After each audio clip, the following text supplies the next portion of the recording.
మంచి పేరు తెచ్చుకోవాలని, ఇంకా మంచి పనులు చేయాలని చెప్పని మరి ఒక బడుగు బలహీన వర్గాల జాతులకు ఉన్నందుకే బీసీ మంత్రిత్వ శాఖ ఇవ్వడం జరిగింది. కనుక అన్ని కుల వృత్తులను కూడా ఆయన మరి కాపాడి గౌడ జాతిని ఇంకా మంచి చూసుకొని మరి ఏ సమస్య లేకుండా చేసిన అవకాశం ఖచ్చితంగా ఇచ్చిన అవకాశాన్ని సద్వినియోగపరచుకుంటారని నాకు పూర్తి విశ్వాసం ఉందని చెప్పి మరి వారు ఇంకా మంచి పని చేసి మంచి పేరు తెచ్చుకోవాలని చెప్పి మరి మనసారి కోరుకుంటూ వచ్చినటువంటి సంఘ పెద్దలకు కుల పెద్దలకు అందరు కూడా పేరు పేరున హృదయపూర్వక నమస్కారం. Thank you.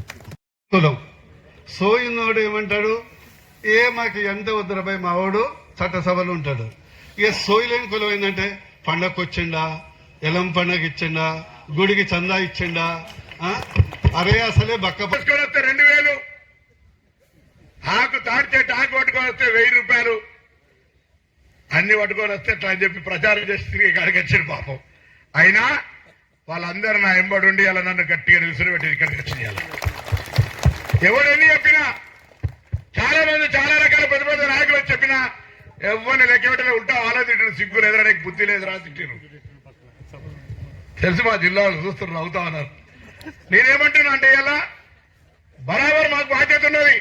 అది నడపన్నా కావచ్చు, సినిమా కావచ్చు. మేము ప్రజాప్రతినిధి అయిన తర్వాత మా రాజకీయ పార్టీలను, మాకు నియోజకవర్గ సమస్యల్ని, దాంతో పాటుగా కులాన్ని చూసుకుంటాం తప్ప మొత్తంగా అవన్నీ వదిలిపెట్టి ఒక కులాన్ని చూసుకుంటారు ఎవరైనా రాజకీయ పార్టీ. అట్లా చేయగలుగుతామా? అట్లా అదొక భాగం.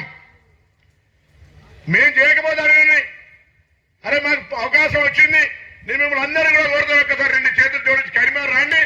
హాస్టల్ నేను పార్లమెంట్ సభ్యుడినప్పుడు ఎట్లా కట్టిన ₹1 ఎవరిని అడగకుంటా. మళ్ళీ కూడా చెప్తారు, ఏమన్నా సత్రం కావాలి, దేవస్థానం అన్ని కులాలు ఉంది, నాకే మానవ అనిపిస్తుంటే, సిగ్గు అనిపిస్తుంటే, ఈ అమ్మాయి ఇక్కడ మన కులం సత్రం లేదని ఇలా స్టార్ హోటల్ లెక్క కడతా ఉన్నాం. పైసలు ఇచ్చిన సపోర్ట్ కొట్టుకోవాలే, అందరు కొట్టచ్చు. ఎందుకంటే అదే నాకే ఇస్తున్నట్టు ఫీల్ అవుతుంది కొంత అడిగితే. ఏదేమైనా అన్నా